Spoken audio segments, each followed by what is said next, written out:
आज शिक्षा विभाग डर, भय और आतंक के साए में चल रहा है। और शिक्षा विभाग को इन लोगों ने शिक्षकों को जिस तरीके से बंदर को मदारी डंडे से हरकाता है और नचाता है, उसी तरीके से शिक्षकों को डंडे के बल पर नचा करके और इसकी आड़ में बहुत बड़ा घोटाला करने का जो काम किया जा रहा है और विरोध करने पर सख्त कार्रवाई की जा रही है, FIR किया जा रहा है और डिसमिस किया जा रहा है, इसी का पर्दाफाश करने के लिए हमने प्रेस कॉन्फ्रेंस बुलाया है। और हम आपको बताना चाहते हैं कि पूरे राज्य के अंदर पिछले दिनों जो पैसे आए हैं शिक्षा विभाग में और इसका किस तरह से बंदर बांट हो रहा है और कितना घोटाला हो रहा है।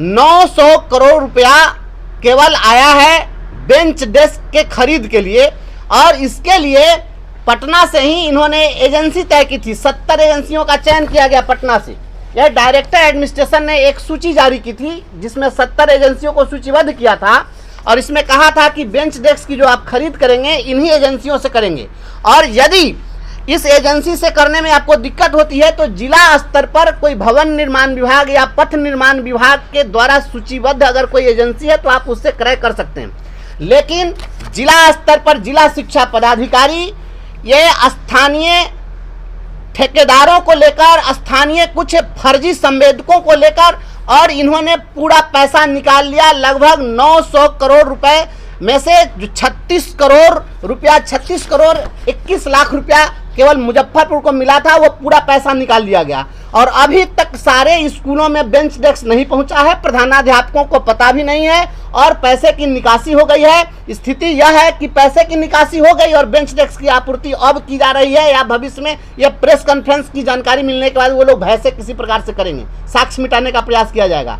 और जो बेंच डेस्क मार्केट में 2000 रुपए में उपलब्ध है उसका 5000 का बिल वाउचर बना करके निकाला जा रहा है। लगभग 1/3 का काम हो रहा है और 2/3 लुटाया जा रहा है। या इस प्रकार से लगभग 500 करोड़ का घोटाला है केवल बेंच डेस्क में। और उसके बाद आपको बता दें सारे स्कूलों में एक अभियान चलाया गया कि समरसिबल करवाया जाएगा। आप जानते हैं कम से कम उत्तर बिहार में तो ऐसी स्थिति नहीं है जहां पर स्कूलों में पेयजल का संकट हो। सारे स्कूलों में एक एक दो दो चापाकल है, इसके बावजूद वहां पर केवल लूट बाजारी करने के लिए समरसिबल कराने का नाटक किया गया है। और एक समरसिबल का जो इन्होंने बनाया है वाउचर वह 2,64,000 रुपए का एस्टिमेट है और 2,64,000 रुपए में जो कुछ भी काम किया जाना है, एक भी मैं चुनौती के साथ कहता हूं आदरणीय के पाठक जी, आपको अगर आईना दिखाने पर आप कार्रवाई करते हैं और डर दिखाते हैं तो ये आईना आपके लिए अच्छा है। इस चेहरे में आप अपनी सूरत को देख लीजिए, आपको पता चल जाएगा हकीकत क्या है। आईना तोड़ने से कुछ नहीं होने वाला है। एक भी समरसिबल पूरे मुजफ्फरपुर में जाकर के आप जांच कर लीजिए, जहां आपके मापदंड के अनुसार काम हुआ हो तो आप हमें जो सजा दीजिएगा हमें मंजूर है। लेकिन 2,64,000 का बिल बनाकर के 60 से 70,000 का काम किया जा रहा है और पैसा लुटवाया जा रहा है और आप कहेंगे कि नहीं आप नहीं बोलिए और आप पर कार्रवाई कर दी जाएगी, तो आपके इस कार्रवाई से हम डरने वाले नहीं। और आप बेचैन मत होइए, सारे चीज का भंडाफोड़ होगा। यहाँ पर ये डंडा से शिक्षकों को हाँकिएगा और लोगों के आवाज को दबाइएगा और घोटाला करते रहिएगा, यह नहीं चलेगा। और शिक्षकों के सम्मान के लिए या नौकरी के अगर जान भी अगर दांव पर लगाना होगा तो हम कुर्बानी देने के लिए तैयार हैं। और आपको जो आपकी जो मनस्थिति है, मैं समझ सकता हूं कि आपकी मनस्थिति क्या है और ऐसा होना लाजमी है। जिस तरीके से आप स्कूलों में आप अभी बताइए, ऐसा हो सकता है 28 तारीख को एक चिट्ठी जारी होती है जिला शिक्षा पदाधिकारी के द्वारा और इसमें कहा जा रहा है कि प्रत्येक पंचायत में जो VC नोड स्थापित किए गए हैं उस VC नोड पर जो VC की व्यवस्था के लिए कुछ उपकरण की खरीदारी करनी है, उसके लिए 44,000 रुपए खर्च करना है। और चेतावनी दी जाती है कि अगर आप 29 तारीख तक नहीं करते हैं तो कार्रवाई होगी। 28 तारीख को आप शाम में पत्र जारी करिए, 29 तारीख को एक दिन में खाता भी खुलवा दीजिए, क्रय के लिए बैठक भी हो जाए, एजेंसी भी तय हो जाए, सारी खरीदारी भी हो जाए, पूरा पैसा निकल गया। आप तमाम पत्रकार साथियों को मैं कहना चाहता हूं कि आपसे एक आग्रह है कि आप सभी जो पंचायत स्तरीय VC नोट बनाए गए हैं, आप कल के कल सारे प्रखंडों से रिपोर्ट लीजिए कि उन VC नोट्स में कौन कौन से उपकरण की खरीदारी हो गई। मैं दावा करता हूं एक भी VC नोट पर कोई खरीदारी नहीं हुई है और प्रत्येक VC नोट के लिए 44,000 की दर से पैसे की निकासी हो गई। ये फर्जी निकासी हो रही है। और जिलाधिकारी महोदय को भी विभाग ने पत्र दिया था और इनको कहा था, यह के पाठक जी का पत्र है, आपको ज्ञापांक 204 है और 17 फरवरी 24 को एक पत्र जारी हुआ है और डीएम को संबोधित यह पत्र है। इसमें लिखा गया था कि जो बेंच डेस्क खरीदे जा रहे हैं उसके गुणवत्ता की आप जांच करेंगे, उनको जवाबदेही दी गई थी। अभी तक कितने स्कूलों में बेंच डेस्क के गुणवत्ता की जांच हुई है? मैं दावे के साथ कह सकता हूं, विभाग का जो गाइडलाइन था उसको फॉलो नहीं किया गया है, पूरा पैसा बंदरबाट हो रहा है, बेंच डेस्क घोटाला हुआ है, बेंच डेस्क में कोई क्वालिटी नहीं है, बेंच डेस्क 6 महीने साल भर में पूरा खत्म हो जाएगा, इस तरह का बेंच डेस्क सप्लाई हो रहा है, उसके क्वालिटी की पूरी जांच हो। और शिक्षकों के ऊपर जो हंटर चलाने का प्रयास किया जा रहा है, ये आपके हंटर से हम लोग डरने वाले नहीं हैं और बिहार के शिक्षकों को गुलाम आप नहीं समझिए। हम यह अपील करते हैं और हम यह मांग करते हैं राज्य सरकार से और राज्यपाल महोदय से मांग करते हैं कि के पाठक जी के रीजन में जितना पैसा रिलीज हुआ है और जो खर्च हुआ है, पूरे क्रय, उसके अभिस्रव, इन तमाम चीज़ों की जांच हो। स्कूलों पर आपने निर्धारित किया था कि विद्यालय स्तर पर जो क्रय समिति है वह क्रय समिति कम से कम 3 संवेदकों से कोटेशन प्राप्त करेगी।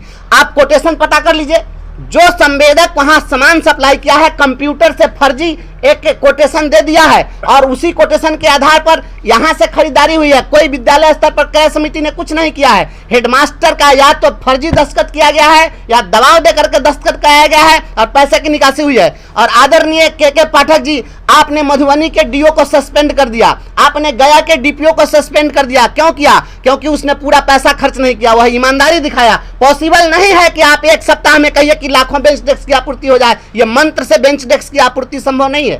आप जिस तरीके से अच्छे पदाधिकारियों पर कार्रवाई कर रहे हैं और लुटेरों को लूट की पूरी छूट दे रहे हैं, तो ये इसकी जांच होनी चाहिए।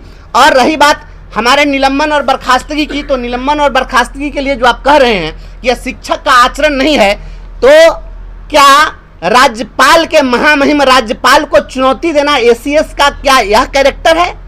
क्या बिहार के अंदर में एक प्रतिष्ठित डॉक्टर अजय बाबू जैसे वृद्ध और सम्मानित डॉक्टर को धमकी देना और गाली देना, क्या यह एसीएस का कृत्य होना चाहिए? क्या शिक्षकों को भीसी में गाली देना, पदाधिकारियों के भीसी में रात में 11 बजे तक भीसी करके मां बहन की गाली देना, अगर गाली देना अगर आईएएस का कैरेक्टर है तो विरोध करना शिक्षक का कैरेक्टर निश्चित रूप से हमेशा रहा है और रहेगा। और गाली देने वाले को हम गालीबाज कहेंगे, भ्रष्टाचार करने वाले को भ्रष्टाचारी कहेंगे, डंके की चोट पर कहेंगे। और यह जो लड़ाई है शिक्षा और शिक्षकों को बचाने की लड़ाई है, इस लड़ाई को हम लड़ते रहेंगे। आपने जो प्री फैब स्ट्रक्चर बनाया है, बिहार की जनता जानना चाहती है, आपने प्री फैब स्ट्रक्चर किसके सलाह पर आपने बनाया? टीन के चदरा के गोडाउन में आप गरीबों के बच्चों को पढ़ाना चाहते हैं? आप आ करके उसमें 4 घंटा इस गर्मी के दिन में केवल रहकर दिखा दीजिए, उसके बाद मैं मान लूंगा। टीन का चदरा 1.5 लाख से अधिक का वह नहीं है, आप एस्टिमेट बनवा लीजिए। उस टीन के चदरा के प्री फैब स्ट्रक्चर को 1 से 1.5 लाख में बनाया जा सकता है। उसकी जो क्वालिटी है आप जांच कर लीजिए और उस पर 5 लाख रुपया प्रति प्री फैब स्ट्रक्चर निकासी की जा रही है। यह कौन सा न्याय और कौन सी ईमानदारी है? और माननीय मुख्यमंत्री जी कहते हैं कि यही बहुत बड़े ईमानदार पदाधिकारी हैं। तो यदि यह ईमानदारी है तो हम लोग जो आवाज उठा रहे हैं उसकी भी आप जांच करा लीजिए कि ईमानदारी क्या है। पूरे बिहार में आप होली के दिन, दिवाली के दिन, रक्षाबंधन के दिन, नववर्ष के दिन जो विद्यालय खोले जा रहे हैं केवल सुर्खियां बटोरने के लिए आप कर रहे हैं और सुर्खियों को बटोर करके और आप इन घोटालों पर पर्दा डालना चाहते हैं कि लोगों तक यह बात नहीं पहुंचे। लोगों को यह पता है भी है क्या कि सैकड़ों करोड़ रुपए, हजारों करोड़ रुपए रिलीज हुए और उनका बंदरबाट हो गया। आम जनता के बीच इस बात को हम लाना चाहते हैं और राज्य के तमाम जनप्रतिनिधियों से, माननीय विधायकों से, सांसदों से, सभी से हम अपील करते हैं कि आप लोग इस मुद्दे को उठाइए। यह चारा घोटाला से बड़ा घोटाला इस विभाग में हुआ है और सारे जिलाधिकारी थोड़ी सुचिता दिखाइए। अगर शिक्षक बोल रहा है तो यूं ही नहीं बोल रहा है और अगर वह बोल रहा है तो उसकी बात को सुनी जानी चाहिए। ऐसा नहीं है कि हम राजनीति करने के लिए बोल रहे हैं। हम चाहते हैं कि अगर आप ईमानदार हैं तो ईमानदारी की टेस्टिंग हो जाए। और बिहार में आप जिस तरीके से गरीबों के बच्चों को 23 लाख गरीब के बच्चों का आपने नाम काटा, आपने कभी सोचा कि 23 लाख जो बच्चे 3 दिन तक विद्यालय नहीं गए उनका क्या कसूर रहा होगा? जिनके सामने भोजन के लाले पड़े हुए हैं, जो आर्थिक तंगी से गुजरने वाला परिवार है, आप उसका उपहास उड़ा रहे हैं और गरीबों का मजाक बना रहे हैं। उनके गरीबी के ऊपर में आप डंडा चलाएंगे। इन गरीबों के बच्चों को 23 लाख बच्चों का आपने नाम काटा, आपको इसका क्या अधिकार था? आप कहेंगे कि हम नहीं बोलें, हम बोलेंगे। हम गरीबों के पक्ष में खड़े हैं, अपने बच्चों के पक्ष में खड़े हैं। रोटी के सवाल पर जो जूझ रहे हैं उनको आप किताबी ज्ञान दे करके और उनके विद्यालय में 100% उपस्थिति सुनिश्चित कराने की जो आप बात कर रहे हैं, यह बेईमानी है। आपको व्यवहारिक ज्ञान नहीं है, व्यवहारिक बात को आप समझिए। और आपने संघ संगठनों पर प्रतिबंध लगा दिया। बबीता चौरसिया के मामले में हाईकोर्ट ने क्या टिप्पणी की? हाईकोर्ट ने कहा कि शिक्षा विभाग के अधिकारी जो हैं वो मानसिक दिवालिया हैं। उसने कहा है कि ये जो पदाधिकारी हैं ये सनकी भरा आदेश जारी किया। आप पढ़ लीजिए उसमें क्या लिखा हुआ है। आप ये सनकी पाना से विभाग नहीं चलेगा और ये सनक से नहीं चलेगा। शिक्षकों की मानसिक हालत क्या हो गई है? पहले विद्यालय में जो शिक्षक होते थे, शिक्षक का ध्यान अपने क्लास में बच्चों पर होता था और ब्लैक बोर्ड पर होता था। आज शिक्षकों का ध्यान स्कूल के गेट पर होता है कि कौन सा हिंसक पशु विद्यालय में आ जाएगा, कौन सा निरीक्षी पदाधिकारी के आड़ में कौन फर्जी और कौन असली और कौन लुटेरा और कौन कैसा पदाधिकारी आ जाएगा। जो ध्यान ब्लैक बोर्ड पर होना चाहिए स्कूलों के गेट पर चला गया है। सारे शिक्षक दहशत में हैं। लिपिक को आप 9-9 बजे 10-10 बजे तक काम करा रहे हैं। आप अभी कह रहे हैं कि मार्च लूट बहुत काम करना है, मार्च में पैसे की निकासी करनी है, इसके लिए रात दिन हम क्लर्क से काम कराएंगे। क्लर्क का काम क्या था? आज ऐसी नौबत क्यों आई? क्लर्क का काम था ऑफिस का काम निपटाना, आपने उसको स्कूलों के निरीक्षण में लगा दिया। स्कूल के निरीक्षण में जब क्लर्क जाएगा तो आप उसे रात में काम कराइएगा, उसको उसकी ड्यूटी यही थी। आप इस तरीके से नहीं करिए। बेतिया में आपने देखा है, वहां पर शिक्षिका रात में स्कूल में रात बिताने के लिए मजबूर हुई है।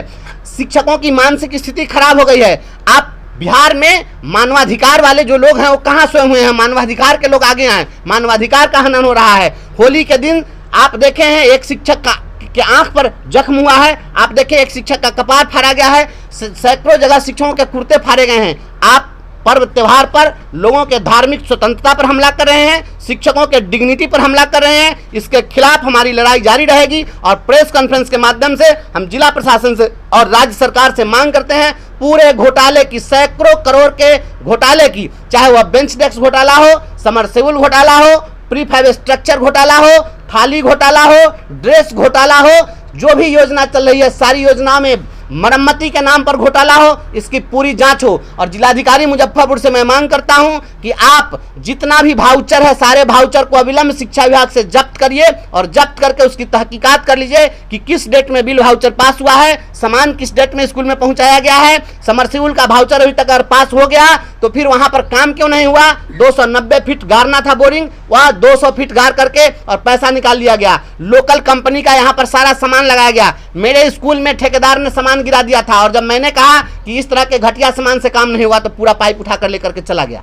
इस तरीके से काम हो रहा है। जांच करा लीजिए, पूरा घोटाला है। इस घोटाला के खिलाफ हमारी लड़ाई है, हम लड़ते रहेंगे इसके लिए। और शिक्षकों के आपने मुख्यमंत्री को चुनौती दिया। माननीय मुख्यमंत्री ने सदन के अंदर कहा कि 10 बजे से 4 बजे तक विद्यालय चलेगा। आपने कहा कि अब 8:30 बजे से स्कूल चलेगा। 8:30 बजे स्कूल का आप मुख्यमंत्री को चुनौती दे रहे हैं, यह विधायिका के शक्ति में हस्तक्षेप कर रहे हैं। और आप चुनौती दे करके, क्या एसीएस की यही जिम्मेवारी है? एक एसीएस अगर मुख्यमंत्री को चुनौती दे, गवर्नर के कार्यों में हस्तक्षेप करे, शिक्षक क्यों नहीं हस्तक्षेप करेगा? आपके घोटाला में हस्तक्षेप करेंगे, सशक्त हस्तक्षेप करेंगे और जरूरत पड़ेगी तो हम इस मामले को हाई कोर्ट से लेकर सुप्रीम कोर्ट तक लेकर के जाएंगे, लड़ेंगे। शिक्षा और शिक्षकों को बचाने की मुहिम जारी रहेगी। फिलहाल जो मामले की जांच आप